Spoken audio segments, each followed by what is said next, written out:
સર્વને મારા જય શ્રી કૃષ્ણ. હર હર મહાદેવ. આજથી પવિત્ર અને પાવન એવો શ્રાવણ માસનો આરંભ થઈ ગયો હોય ત્યારે બધાને મારા હર હર મહાદેવ. આજે આપણે શ્રી શિવ મહાપુરાણ મહાત્મય સાંભળીશું, તો વિડીયોને અંત સુધી જરૂરથી જોજો. અને જો ચેનલમાં નવા હોય અને ચેનલને સબસ્ક્રાઈબ ના કરી હોય તો જલ્દીથી કરી દેજો. વિડીયો પસંદ આવે તો લાઈક અને શેર કરી દેજો. કોમેન્ટમાં હર હર મહાદેવ જરૂરથી લખજો. શિવ મહાપુરાણ મહાત્મય. મહર્ષિ વ્યાસજીના શિષ્ય સૂત પુરાણ કથાઓ કહેવામાં પારંગત છે, તેથી મુનિવર્યો તેમની પાસેથી પુરાણ કથાઓ સાંભળે છે. સૂતજી બોલ્યા, હે મુનિશ્રેષ્ઠ, કાળરૂપી સર્પનો નાશ કરનારું દિવ્ય રસાયણ રૂપ ઉત્તમ એવું શિવ પુરાણ છે. આ ઉત્તમ શિવ પુરાણ ભગવાન શિવજીએ પોતે જ કહેલું છે. આ કળિયુગમાં જન્મેલા મનુષ્યોના મનને નિર્મળ કરવા માટે આ શિવ પુરાણથી ઉત્તમ અન્ય કોઈ સાધન નથી. આ પુરાણનું પઠન અને શ્રવણ કરી મનુષ્ય શિવપદને પામે છે. શિવ પુરાણનું એક ચિત્તે કરેલું શ્રવણ મનવાંચિત ફળ આપનારું છે, અને તે જ રાજ સૂર્ય યજ્ઞ તથા 100 અગ્નિષ્ટોમ યજ્ઞનું ફળ પ્રાપ્ત કરે છે. તેનું શ્રવણ પવિત્ર શ્રાવણ માસમાં અવશ્ય કરવું જોઈએ. આ કથા પરમ પવિત્રતા આપવાવાળી છે.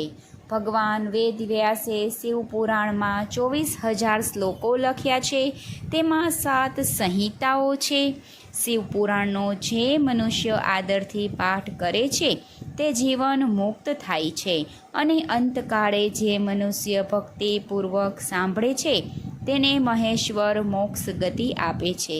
તે ધર્મ, અર્થ, કામ અને મોક્ષ એ ચારેય પુરુષાર્થ પ્રાપ્ત કરનારું છે, અને આત્મવેતાઓ માટે નિત્ય સેવવા યોગ્ય છે.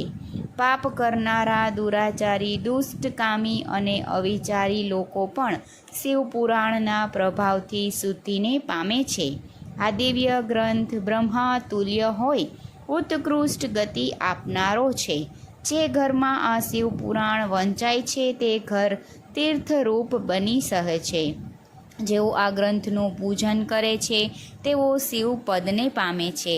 આ પુરાણ શિવજીનું સર્વસ્વ છે, તેથી સુખની આકાંક્ષા રાખનારા મનુષ્યે આદરપૂર્વક તેનું સેવન કરવું જોઈએ. આ શિવપુરાણ ત્રિવિધ તાપને સમાનનારું, નિરંતર સુખ આપનાર અને સર્વ દેવોને પ્રાણ સમાન પ્રિય છે. દેવરાજ નામે એક મૂર્ખ બ્રાહ્મણ કિરાત નગરમાં રહેતો હતો. આ બ્રાહ્મણ પોતાના બ્રહ્મત્વને ચૂકવવા અને આચાર વિચારહીન દુષ્ટ કૃત્યોનું આચરણ વગેરે અનિષ્ટાના સંકટોમાં ઝડપાય એટલું જ નહીં, પરંતુ બ્રાહ્મણ હોવા છતાં તેમને માંસ વેચવાનું શરૂ કર્યું અને આવું પાપ કર્મ કરવા લાગ્યો.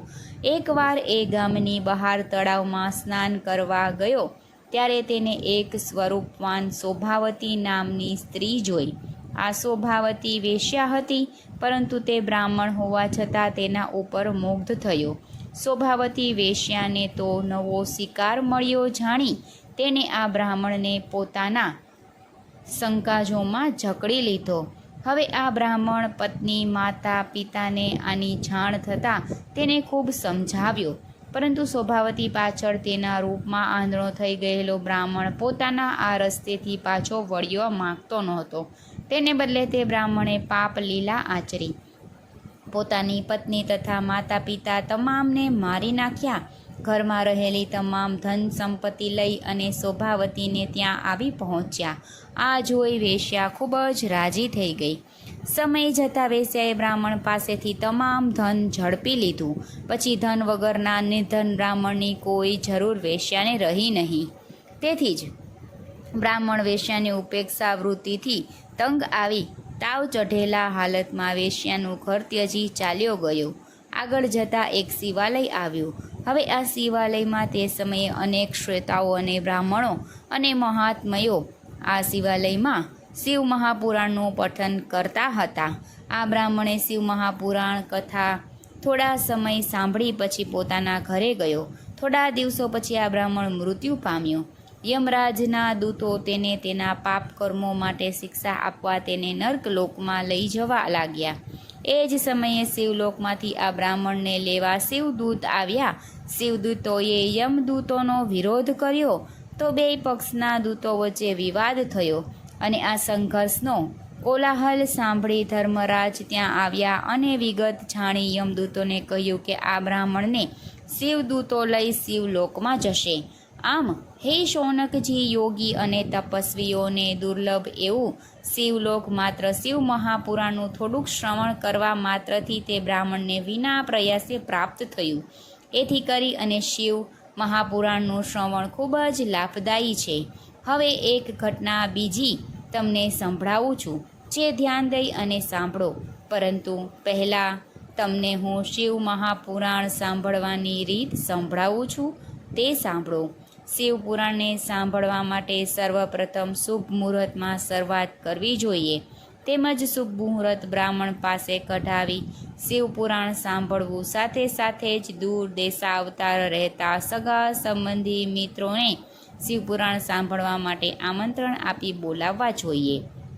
નજીક રહેતા મિત્રો, સગા વહાલાઓને પણ આમંત્રણ આપી બોલાવવા જોઈએ. શિવપુરાણ સાંભળવા માટેનું સ્થળ ક્યાં તો શિવાલય અથવા તો પોતાના ઘરમાં. કથા સ્થળને સાફસૂફ કરી, જળનો છંટકાવ કરી, જુદા જુદા ચિત્રોથી તથા કેળાના પાન, ચાકડા, ચંદરડાથી સજાવટ કરી મંડપની શોભા વધારવી જોઈએ. શિવપુરાણ સાંભળનારા વક્તાનું સ્થાન ઊંચે હોય એટલે તેમના માટે વ્યાસપીઠ બનાવવું જોઈએ. શિવપુરાણ વાંચનારા વક્તા પૂર્વે તરફ અને સાંભળનારા શ્રોતાઓ ઉત્તર દિશા તરફ મુખ રાખી બેસવા જોઈએ.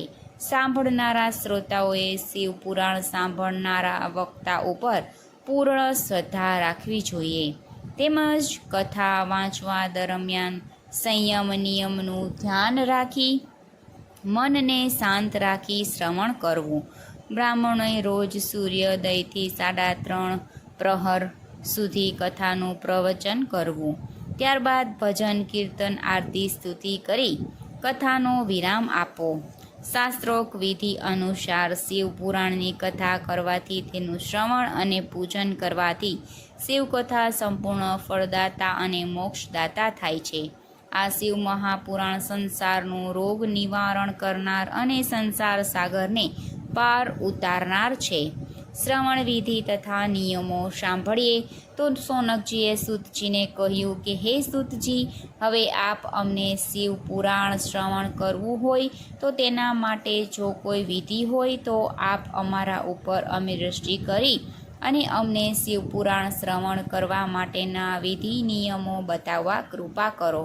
શૌનકજીની વિવેકપૂર્ણ વાણીથી સૂતજી પ્રસન્ન થઈ કહેવા લાગ્યા, હે શૌનક ઋષિ, શિવપુરાણ કથાની પૂર્ણાહુતિ નિર્વિઘ્ને થાય તે માટે વિદ્વાન જ્યોતિષો સાથે સર્વપ્રથમ તો શુભ મુહૂર્ત કઢાવી સૌને કથા શ્રવણ કરવા માટે નિમંત્રણ આપવું જોઈએ.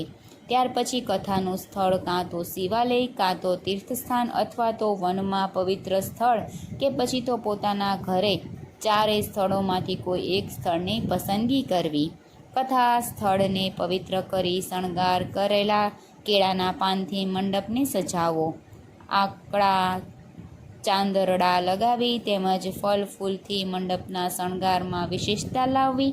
મંડપની ઉપર ચારે તરફ ધજા પતાકડા બાંધવા. જે કોઈ વક્તા હોય તેમના માટે ઊંચા આસન, વ્યાસપીઠની વ્યવસ્થા કરવી. ભગવાન ભોળાનાથના આસનની વ્યવસ્થા કરવી. વક્તાએ અધ્યાય પૂર્ણ થાય નહીં ત્યાં સુધી કોઈને નમસ્કાર કરવા નહીં. કથાકાર એવો પસંદ કરવો કે જે મન, કર્મ, વચનથી શુદ્ધ હોય, દયા ભાવનાવાળા હોય, પવિત્ર બ્રાહ્મણ હોય અને વાણી વિવેક જાણી કથા કરતા હોય. કથા સવારે સૂર્યોદયથી 3:30 પ્રહર સુધી કરવી. મધ્યાહન સમયે શ્રોતાઓને કથાને વિરામ આપી ભક્તો ઇત્યાદિ કાર્યો માટે છૂટ આપવી.